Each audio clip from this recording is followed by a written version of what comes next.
Namaste. We carry forward our discussion on case studies, and in today's lecture, we'll have a look at the economics of environmental disasters. So, what is a disaster? A disaster means a catastrophe, a mishap, calamity, or a grave occurrence in any area arising from natural or man made causes or by accident or negligence, which results in substantial loss of life or human suffering or damage to and destruction of property and or damage to or destruction of environment and is of such nature and magnitude as to be beyond the coping capacity of the community of the affected area. So what it means is that a disaster is something that is a grave occurrence in any area, and it may occur because of natural causes or man-made causes. So we can have natural disasters or we can have man-made disasters. Good examples of natural disasters are things like floods or hurricanes or volcanic eruptions. Good examples of man-made disasters are industrial disasters. So you can have natural disasters or man-made disasters, and disasters may also be caused by accident or negligence. Now, a common property of these disasters is a substantial loss of life or human suffering or damage to and destruction of property or damage to or destruction of the environment. That is, a common feature is that either human lives get lost or there is human suffering. So, in certain cases, people might get sick, people might get injured. So, even though they are not uh, dead because of a disaster, but it leads to a very huge amount of human suffering because of a disease or because of, say, an injury. Or in certain cases, there might be a destruction of property or a destruction of the environment. And these are of such a nature or magnitude as to be beyond the coping capacity of the community of the affected area. That is, it overwhelms the resources and the coping capacity of the local community, and in that case, we will call it a disaster. Now, disasters can be natural disasters such as earthquakes, landslides, tsunami, flood, and so on. Or we can have human made disasters such as industrial accidents, oil spills, war, terrorist attacks, and so on. So, there are all these different kinds of disasters.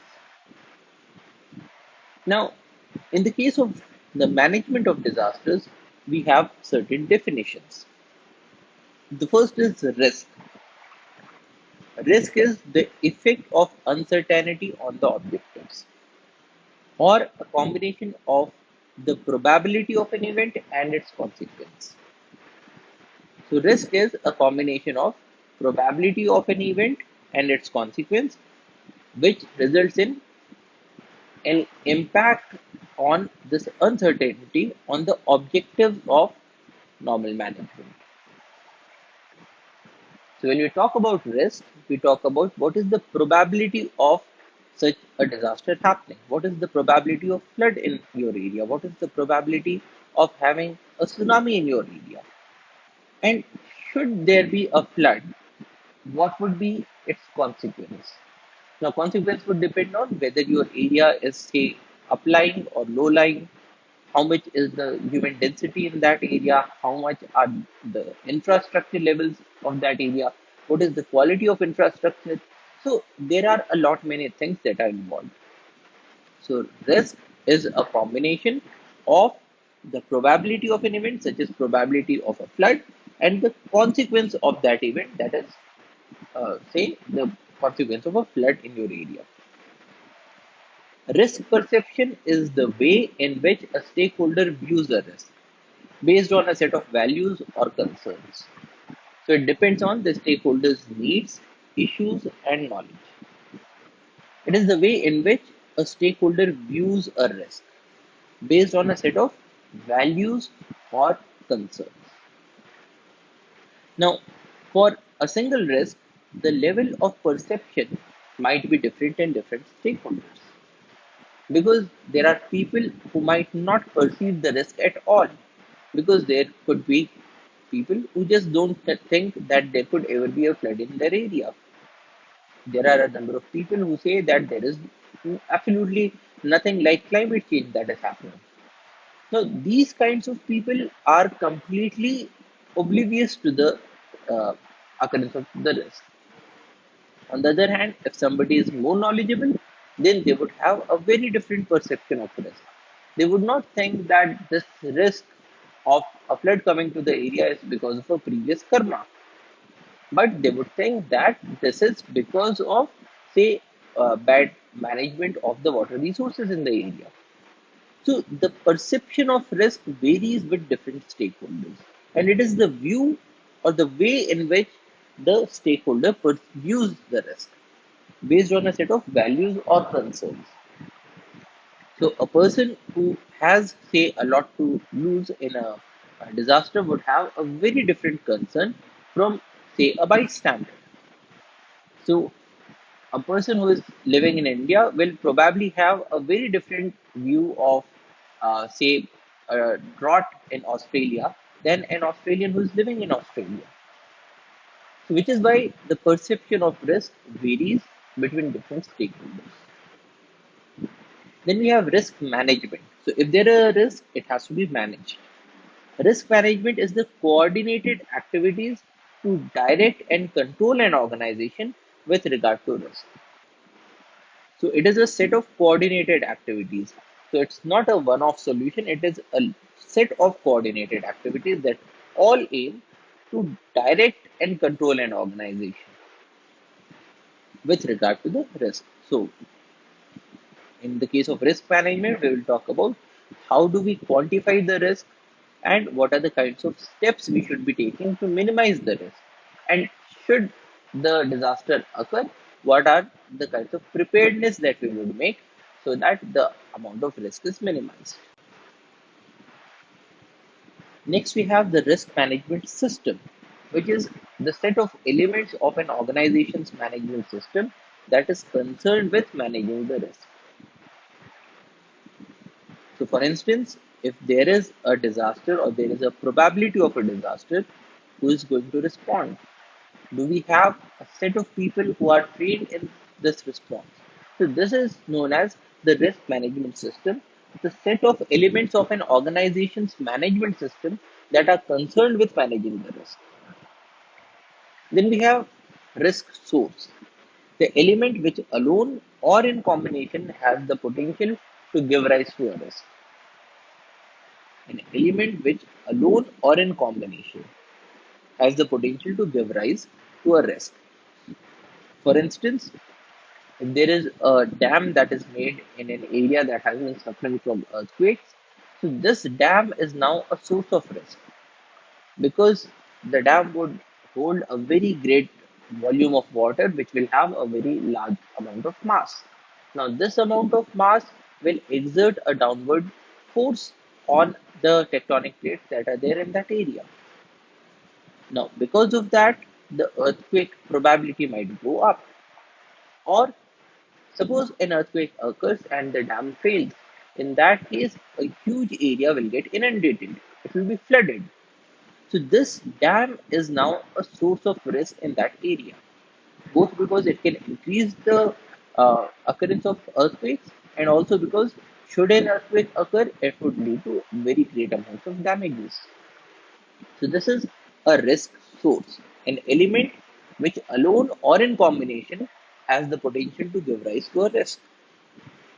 An event is defined as the occurrence or change of a particular set of circumstances. Event is the occurrence of a circumstance or changes in a particular set of circumstances. And consequence is the outcome of an event that affects the objectives. So you can have an event of flood, in which case there is a flood, and the consequence could be things like loss of life or damage to property or damage to the agriculture of the area. So it is impacting the normal management, which is why it becomes a consequence. It is the outcome of the flood. So it is the outcome of an event. Then we have likelihood. Likelihood is the chance of something happening.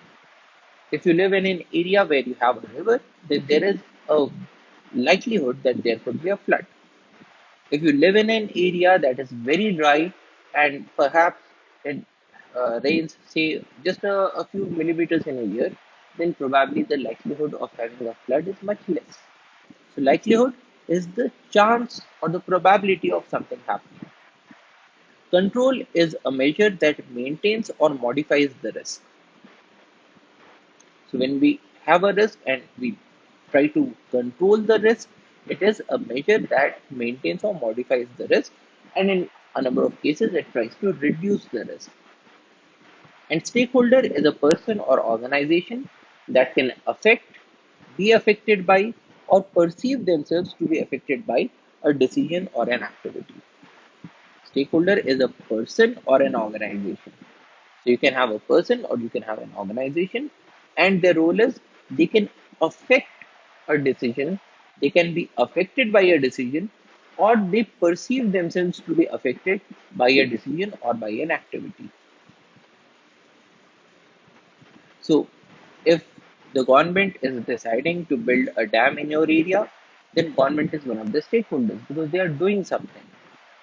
If you live in that area and you can get affected by this dam, then you are also a stakeholder.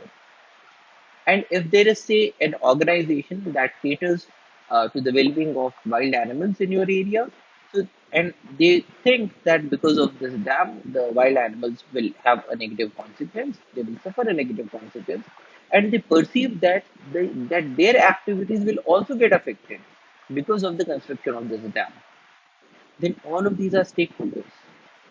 If there are people who can tell the government that this should be the height of the dam or this should be the structure of the dam, then they are also the stakeholders. So the experts are also the stakeholders. Media is a stakeholder. So stakeholder is all those persons or organizations that can affect a decision or activity, that can be affected by a decision or activity, or who perceive themselves to be affected by a decision or activity. They are all the stakeholders. So, how do we manage a risk? What are the principles of risk management? Well, the first principle is that risk management is integrated. It is an integral part of all organizational activities. It is not a one off solution, it has to be there whenever you are doing any activity in your organization. So, whenever we are building a dam, we have to think about the kinds of risk that it might pose, and we have to incorporate all these risks and the management of those risks in the construction of the dam. So, risk management always has to be integrated. It has to be structured and comprehensive. A structured and comprehensive approach to risk management contributes to consistent and comparable results.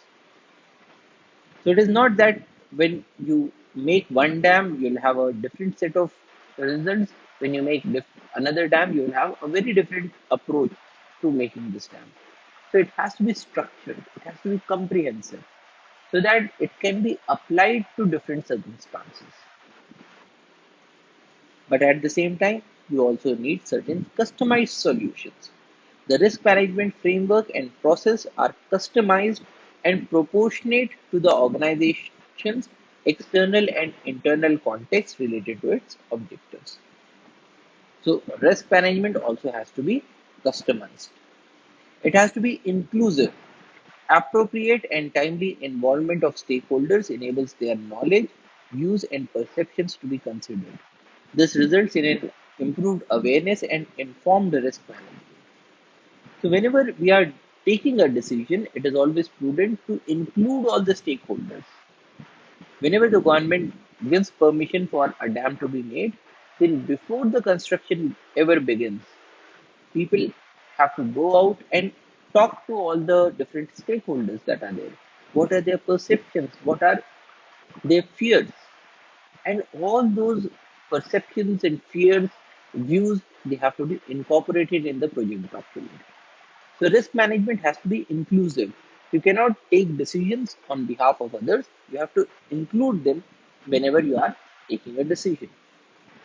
Risk management is dynamic because risk can emerge, change, or disappear as an organization's external and internal context changes. So, risk management anticipates, detects, acknowledges, and responds to those changes and events in an appropriate and timely manner. So, what we are saying here is that the risks may change with time.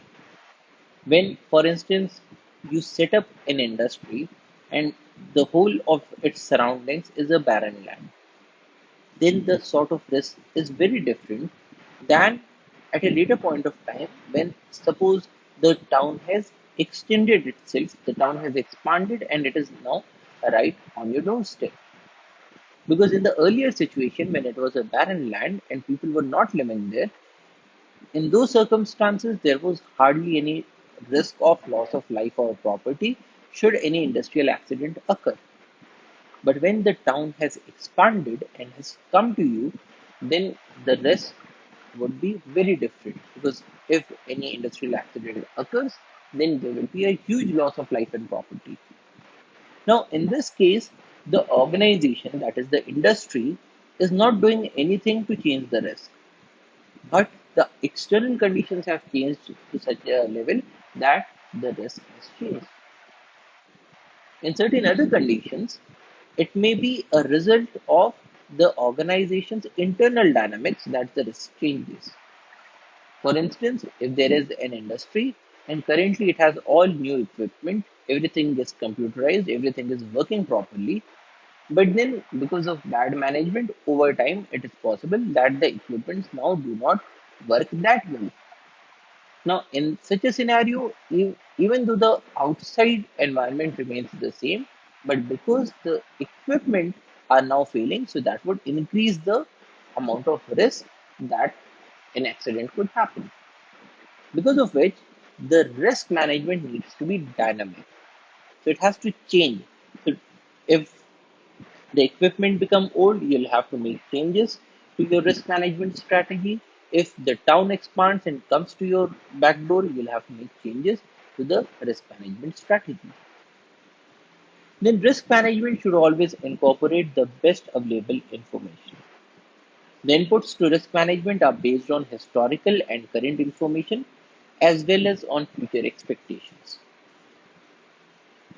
So when you are setting up the industry, you should know if any similar industry elsewhere in the world has resulted in any industrial accidents. If so, what kinds of accidents? How many people were involved? What was the response of management? And was the disaster contained in a set period of time or not? So you have to look at the historical context.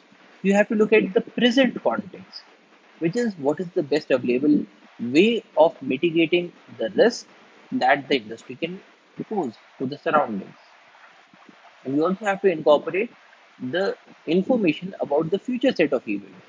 How fast is the town expanding? How soon will people be able to reach into this area? Is there any other industrial facility that is supposed to be set up nearby? Because they will all change the total amount of risk that the industrial setup is posing to the surroundings.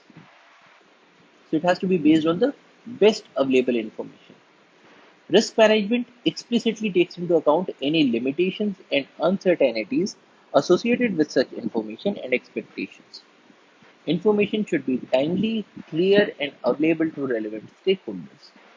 So when we say that it explicitly takes into account any limitations and uncertainties associated with such information, what are we saying is that if you do not know how fast the town is going to expand or how soon are people going to come near your industry, then you have to acknowledge this risk and work on a precautionary principle approach, which means that if there is, say, a 10% probability that people would have reached to your industry, then the precautionary approach would say that let us assume that this 10% is a probability is going to happen and let us make all the arrangements.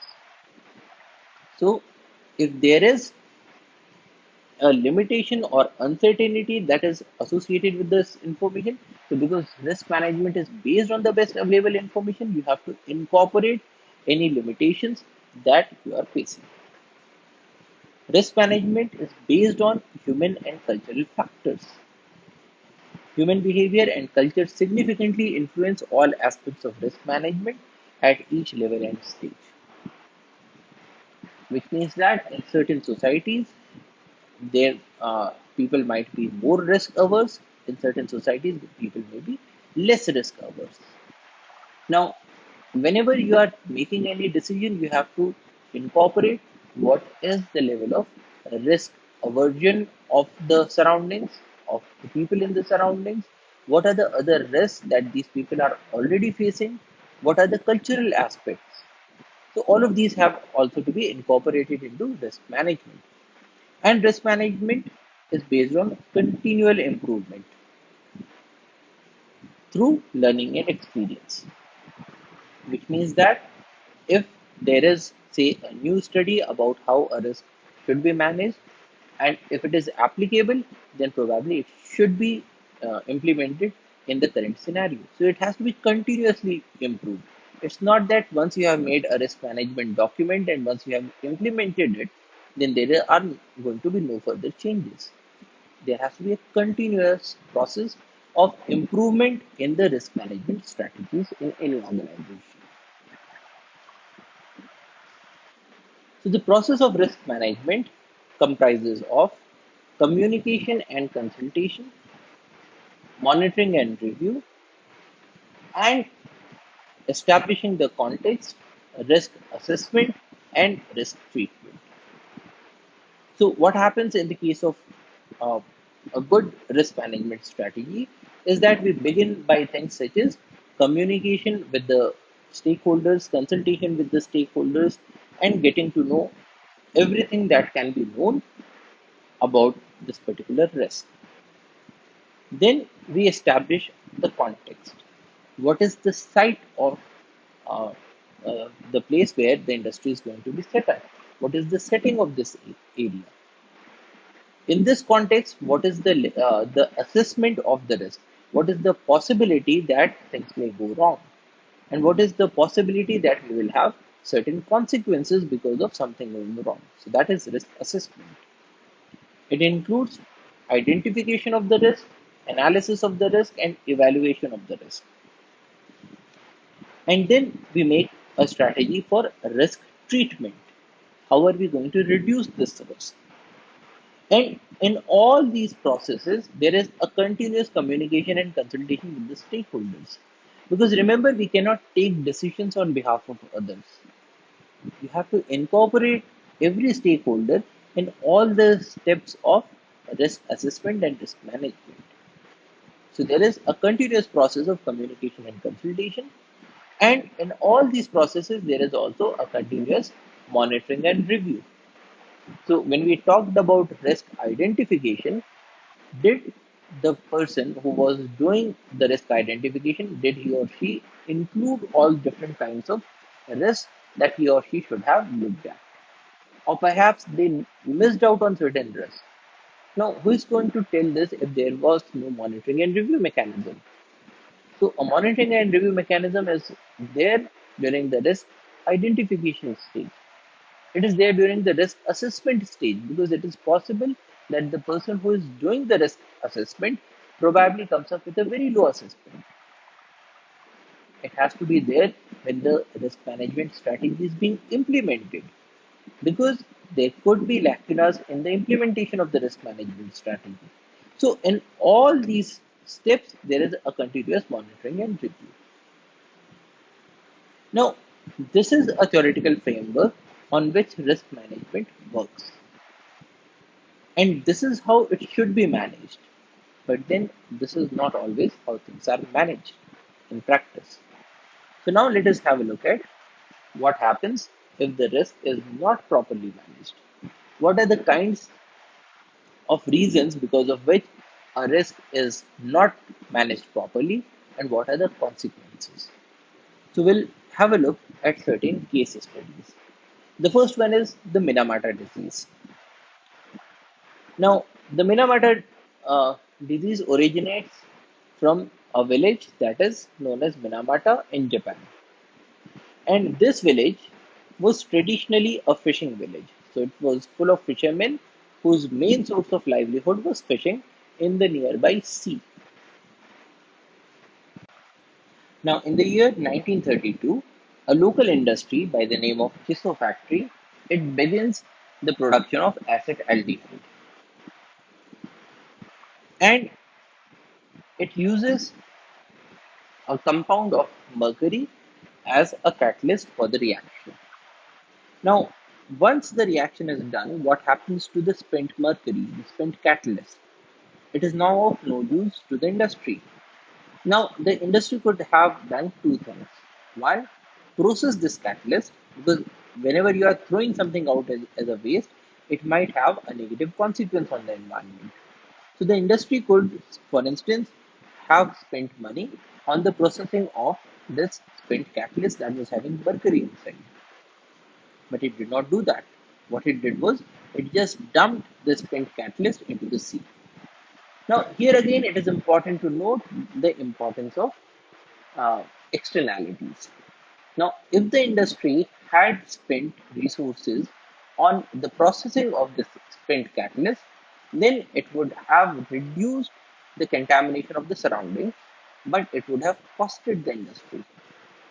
Whereas if the industry just throws it out into the environment, then the industry can increase its profits, at least in the short run when it does not have to pay for damages. And the damage is uh, felt by the people who are there in the surroundings. It is not experienced by people in the Chiso factory, but by people in the surroundings in whose area they are throwing this waste. So the spent mercury catalyst is dumped into the sea. Now, by 1950, so it is now 20 years, uh, or roughly 20 years, to the time when they start dumping of the catalyst, the spent mercury catalyst. Now, by 1950s, it is known that in a number of locations, fish are found floating in the water. So these triangles, these white color triangles, are all those locations in the surrounding where fish are dead and they start to come to the surface, they start to float on the surface. Now, this is a disease that nobody had seen before. Another thing that happens is that the cats in the area, so this is the water body, and all over the water bodies, we are finding that the fish are dying. Inland, what we are finding is that at all these locations, we are finding strange symptoms in the cats.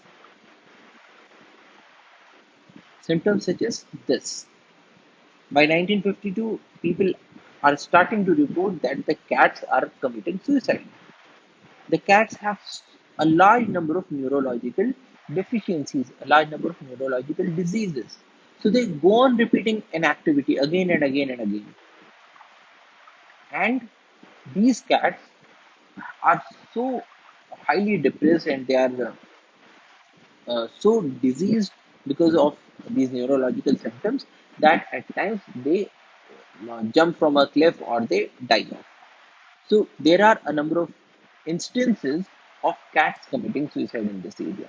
So this is when people actually started to look at this particular phenomenon. What is so special about Minamata that the cats are have started to commit suicides? What is so special that the fish are dying and floating on top of the water? Then, in a short time, we start observing symptoms in the humans as well. So the humans also start to show very similar symptoms. So their hands, their body parts, they are now showing symptoms such that their joints are getting affected. They are showing repeated movements, and the number of the human victims goes on increasing. And by the year 1959, the scientists and the doctors have discovered that mercury is one of the reasons. So, what are the kinds of symptoms that we observe in the humans? Disturbance of sensation, superficial sensation, and deep sensation. the people are not able to sense properly, showing that there is a damage to the nerves. There is a constriction of the visual field in 100% of the people. That is, they are not able to see properly. There is dysarthria. Arthros is joint. Dysarthria is a deformation in the joint, such as what we are seeing here. So there is this dysarthria in a large number of patients. There are disturbances of coordination. People are not able to walk properly. People are not able to do any activity properly. We have things like impairment of hearing, tremors, changes in salivation, mental disturbances. So these different kinds of symptoms are noted. It is observed that a number of these symptoms arise because of neurological problems, and it is known now that mercury is one of the reasons or the primary reason. People start observing damages in the brain. So if there is um, a post-mortem, people would find that the brains are having holes. And importantly, cat number 400 dies. What is cat number 400? One of the scientists, what he did was he took cats and he started feeding them with the residue that was being thrown by the company into the seawater. So once he started feeding the cat, he was able to develop all these symptoms very quickly in the cat. And so it was proven that it is because of this waste material that is being dumped that we are seeing all these different kinds of neurological symptoms. And in 1959, this cat dies because of all these neurological symptoms.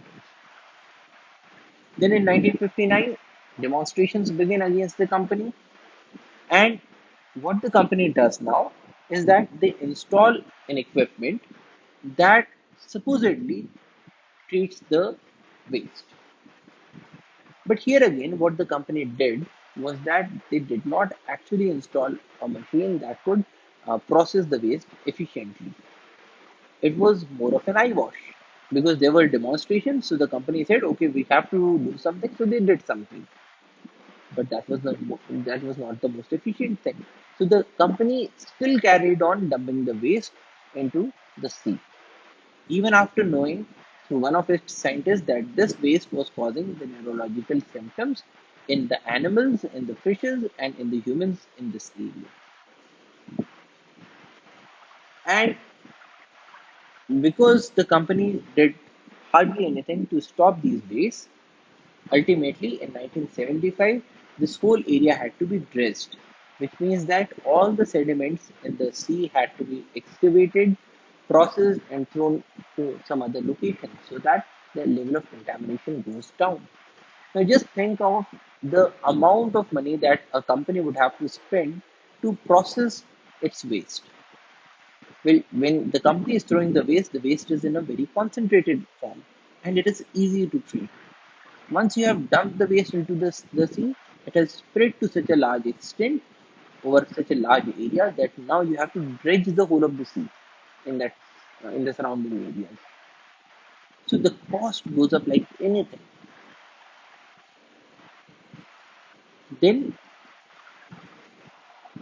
if you look at the environmental damage that the company did, a payment of 12.63 billion yen per year. Now, this is billions of yen per year are projected for health damage compensation, sludge treatment, and damages to the fishery.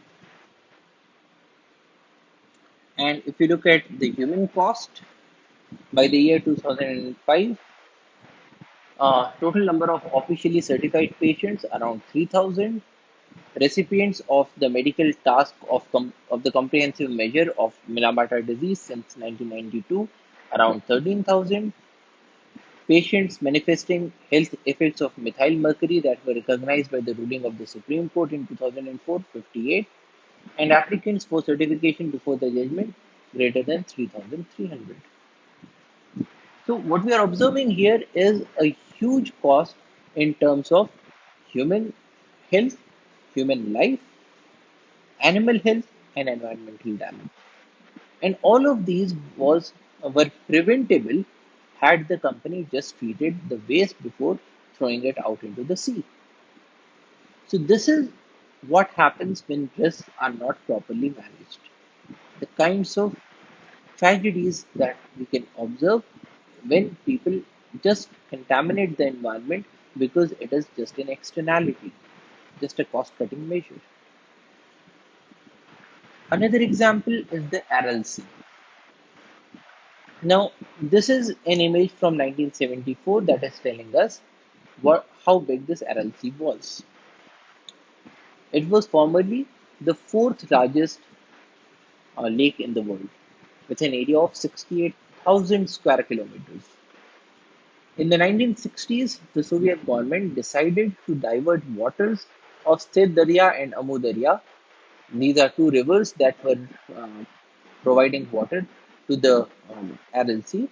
And the Soviet government decided that the water of these rivers can better be used for agriculture. So in the 1960s, the Soviet government decided to divert the waters of Stet Darya and Amu Darya into the desert to enable cotton production. So the water that is getting into the lakes is now diverted. A large system of canals was created. Due to lack of water flowing into the RLC, it started to shrink. So the lake earlier was in a dynamic equilibrium. The amount of water that it was losing out because of evaporation was roughly equal to the amount of water that was flowing inside. So it was losing out as much water because of evaporation, say because of some amount of seepage into the soil and so on. But the amount was largely balanced by the amount of water that the rivers were bringing in. Now, if you stop the flow of these rivers and if you divert the water, then the input to the lake stops, but the output, because of evaporation or because of seepage, it continues as it is. So now you are not letting water to enter into the lake, and so the size of the lake starts to shrink. And the salinity increased from around 10 grams per liter to about 300 grams per liter, killing off most of the fish. Now, we have observed in one of the earlier lectures that every organism has a range of tolerance for different uh, components of its environment. Now, fishes also have a range of tolerance for salinity. So, when it becomes too saline, the fishes are going to die off because it's now no longer fresh water, it has now become very salty water. So, the salinity increased from 10 grams per liter to about 300 grams per liter, killing off most fish. Pesticides and fertilizers from the cotton fields reach the RLC, increasing pollution and killing off most of its natural life. So not only was the salinity increasing, but at the same time, the pesticides and the fertilizers, they were also reaching into the sea, and that was also causing a lot of contamination to the sea. Then cancer rates, infant mortality, and diseases in humans have gone up.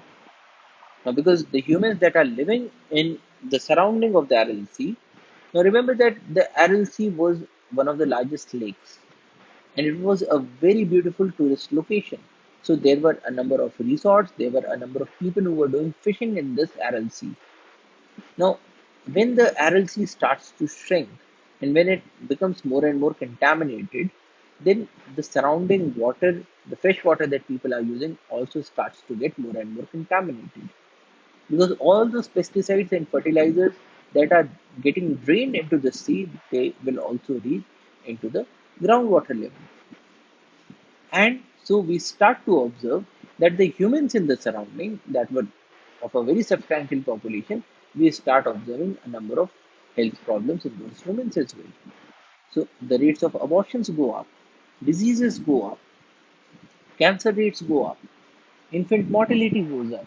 So all these different kinds of diseases and symptoms are now increasing in this area. Dust storms and and salt deposition impacts the local communities who have already lost their employment. Now, when the sea starts to shrink, then more and more land becomes exposed. And whenever there is any storm, then all of this, all the dust of this land would get airborne and it would spread. Similarly, this lake has now become very saline, and so the shores where the salt is getting deposited, that salt will also become airborne whenever there is a storm, and it will get into the houses, it will get into the equipment of the people who are living in the locality. So, on the one hand, the tourism industry is gone because it now no longer is a pristine water area. The fishery industry is gone because all the fishes have died. The level of diseases have gone up because the water is contaminated. Then we start observing environmental damages because of this contaminated water and highly saline water and exposure of the soil to the winds. So we start observing dust storms in the area. And we also start to observe climatic changes since the moderating effect of the water body has been lost. So near any water body, we have moderate temperatures. It does not become very hot in the summers, it does not become very cold in the winters because of the moderating impact of the water body. Now that the water body is gone, we also start to observe a much changed climate with more and more extremes. So, if you look at the hydrology of this area, the annual water balance changed like this: 1911 to 1960, that is before the expansion of agriculture and before the diversion. The blue is showing us the river inflow, the yellow is showing us the net evaporation. So, roughly, the river inflow is equal to the net evaporation. The area is also getting certain water from ground, and there is a small surplus that we observe. So, the surplus is very close to zero, so roughly the LLC is being maintained in the same size. But now after 1961, the inflow has gone down. So the inflow from here, it becomes this. But the level of evaporation, it roughly remains the same. Why? Because of damming of the river, you are reducing the inflow, but because the lake is still of roughly the same size, so the evaporation is roughly the same. But then from this point onwards, we start to observe a change in the net evaporation as well. So what we are observing here is that over the years, from 1970s to 2005, what we are observing is that the level of evaporation is also going down, which is telling us that the size of the lake is also going down. And at the same time, the river inflow has also reduced substantially. And so earlier, while we were having a net surplus, though a small surplus, but a net surplus of water that was entering into the lake, now we are starting to observe a huge deficit. So in the 1980s and 90s, as a deficit as large as 30 cubic kilometers per year, which means that in 1 year, the amount of water that is being lost from the sea is 30 kilometers multiplied by 1 kilometer in height and 1 kilometer in width. So that is the amount of water that the RLC is losing every year. And how does that loss look like? So this is the image that we saw in 1974. By 1980s, so this is the image from 1984. And we can observe that this was 74, this is 84. It has already shrunk by a large amount. But then over the years, it goes on shrinking even further. This is the year 2000.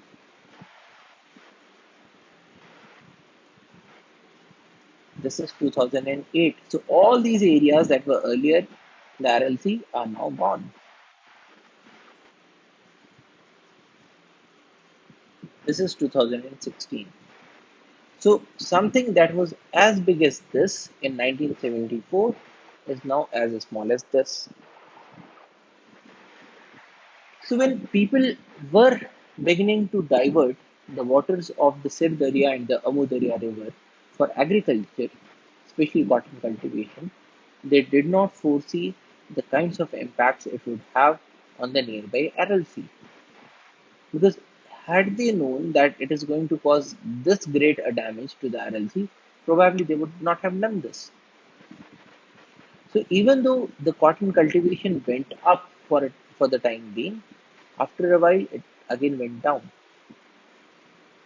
And in that time period, the tourism industry was gone, the fishing industry was gone, the local people, quite a lot of them have migrated out. The people who remain are diseased and they are suffering from the vagaries of nature because of extreme climatic events and also because of a huge amount of salt and dust that is getting into their houses and into their equipment. So, this is what happens when risks are not managed properly. And this all happened because people were looking at the short term benefits and not the long term environmental damages. The third case study we'll look at is the Bhopal gas tragedy in our country. So, the Bhopal gas tragedy begins with the plant of Union Carbide. So, Union Carbide, an American corporation, had an Indian subsidiary and they set up a pesticide plant in the city of Bhopal. And it was hailed as one of the shining examples of the new India. Because the in the newer India, in the modern India, more and more amounts of pesticides would be used in the case of agriculture so that we have bumper harvests. Now, the area that was chosen for this company, it was very close to the city limits. And in a very short period of time, the population had, or the city had grown to such an extent that people were living right next door to an industry. Now, this is an industry that is dealing with toxic materials because it is making pesticides. Now, what happens if these toxic materials ever get out? Well, we'll observe a large size mortality. So, this is a risk that should have been perceived in that point of time, but sadly, it was not. So, it began with this shining example of New India. So, this is the Union Carbide factory, and these are the kinds of advertisements that the Union Carbide was putting in. Now, if we have a look at the location of the factory, so this is the upper lake of Bhopal, and this is the location of the Union Carbide plant. As you can observe, all this area is the area where people live. Here you have small bits of forests and agricultural lands, but this is where people live. Now, it is said that when the plant was set up, the human population nearby was not that large. But then, when the plant was set up and it provided employment opportunities, so a number of slums were set up near the plant. So, as we saw, the risk management changes with time.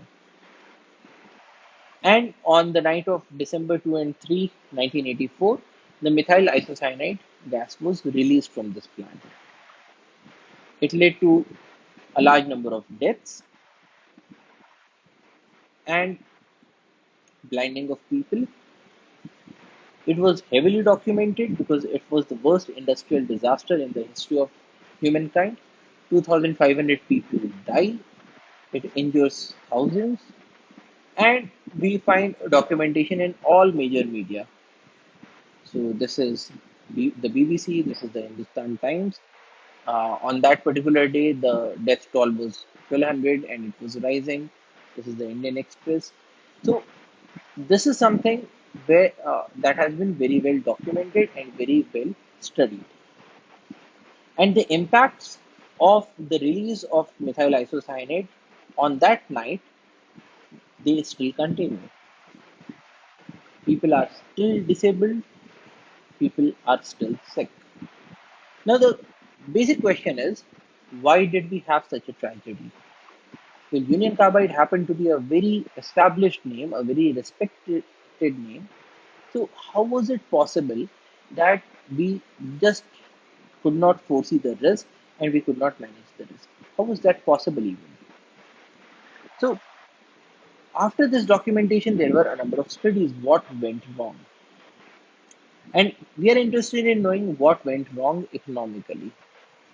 Well, the insecticide named Seven that they were manufacturing, that was not selling as expected. Only around 20% of the plant capacity was being used. So everything begins from an economic point of view. The cause of this disaster was that the insecticide was not being sold at that large a quantity or that large a volume that the industry was expecting.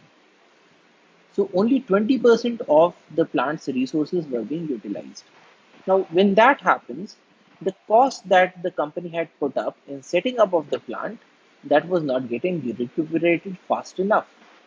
Well, it was still showing a profit, mind you, but it was not showing profit to that large an extent that or that fast that the company had expected to see.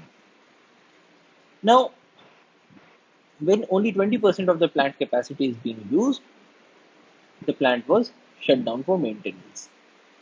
And because it was only 20% of the plant capacity being used, so they were also doing a large number of cost cuttings to maintain the profit of the company.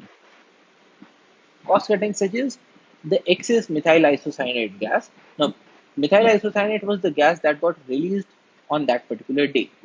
Now, this is such a toxic gas that it is never stored in the company. Generally, the standard procedure is that when you make the methyl isocyanate gas, you make it in very small quantities and then you use that quantity so that you don't have to store it in any large quantity. But because the company was going through a cost cutting measure, what they did was that methyl isocyanate was made in larger batches and it was stored because they wanted to increase the profits, they wanted to reduce the cost. So, what was done was that the MIC was manufactured in larger quantities and it was stored. So, why run the equipment again and again? Then not only was it stored in the tanks, it was stored above the requisite capacity. So the tank from which the gas was leaked, it was 75% full when safety procedures required that half of it should be kept empty to serve as buffer for heat. That is when this gas is being stored in a tank, then it is being stored above the capacity because again, why run the equipment again and again to manufacture the gas? So they were trying to maximize the storage of the tank of the gas. But when it was being stored, the refrigeration unit was also shut down, which raised the temperature. Now, milk had to be stored below 0 degrees Celsius, and the what we are observing here is that the refrigeration unit was shut down. Why was it shut down? Well, why waste electricity? It's all profits.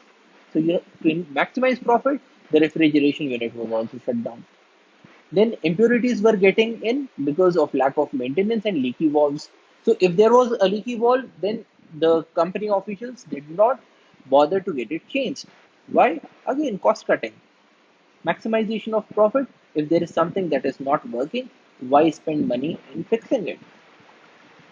So impurities, including water, were known to cause runaway exothermic reactions, and this is actually what had happened on that day. Sensors were either not installed or did not work. Why? Cost cutting. There was a lack of computerization. Why? Because if there is a plant that is only working to at 20% of its capacity, why spend money to modernize the plant? So no computerization here.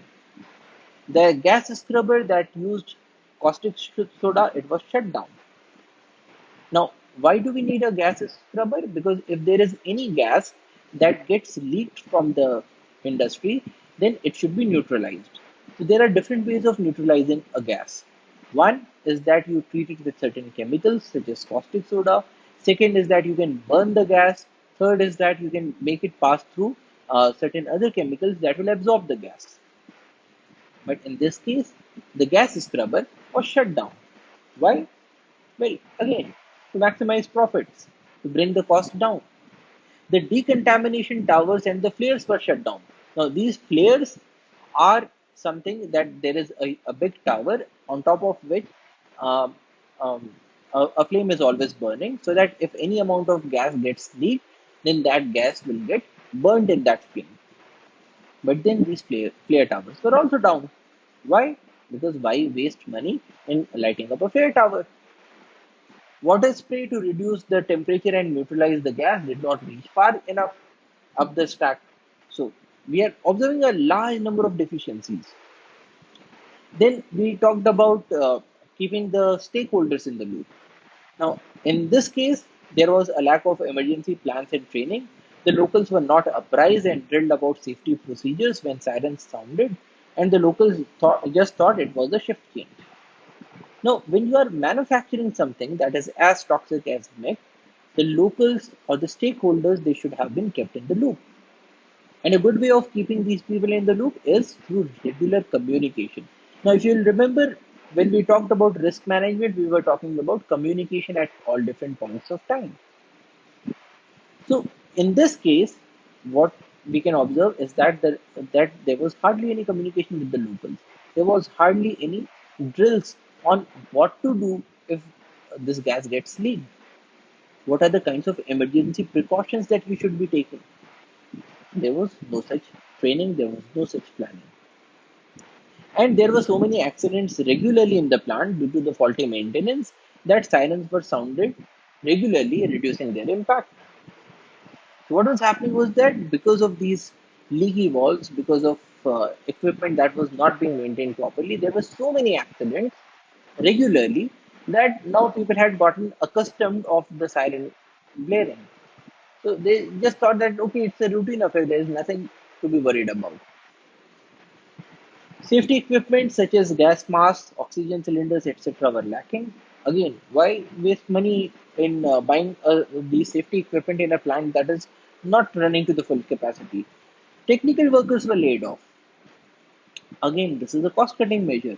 Why use technical workers whom you have to pay more when you are not earning that much amount of profit? So the technical workers were laid off, and in their place, non technical staff was handling the equipment. Now, these non-technical staff would hardly know what to do in such a dire situation. And no citizen watch group was groomed and none existed. Again, when we talk about stakeholders, this was the level of stakeholder participation.